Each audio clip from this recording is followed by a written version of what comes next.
true believers, I'm Lorraine, and this is the Marvel Minute, bringing you 60 seconds of Marvel news. Let's do it.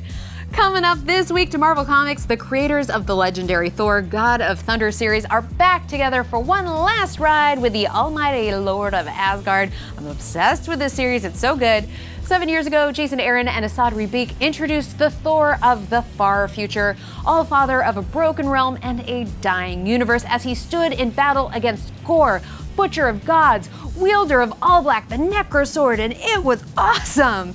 Now that Nefarious Blade has returned in the hands of Thor's all-time greatest enemy, his brother Loki, for one final cataclysmic showdown. Crash, boom, that was lightning! It's for celebration.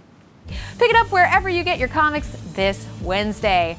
Next up, the world of Marvel is entering our reality. Well, our augmented reality. But you must defend it from the forces of evil with Lenovo Mirage AR's new smartphone-powered augmented reality experience.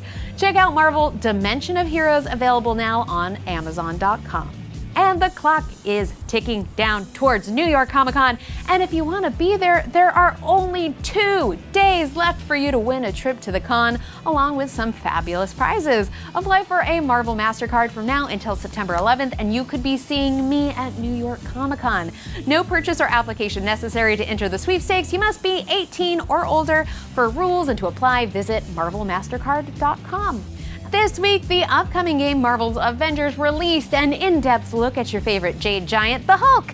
He's looking smashing, if I do say so myself, and I cannot wait to get my hands on this game next year. You can check out more about Marvel's Avengers and the Hulk at marvel.com. And that's all the time we have for this week, but I will see you next time on the Marvel Minute.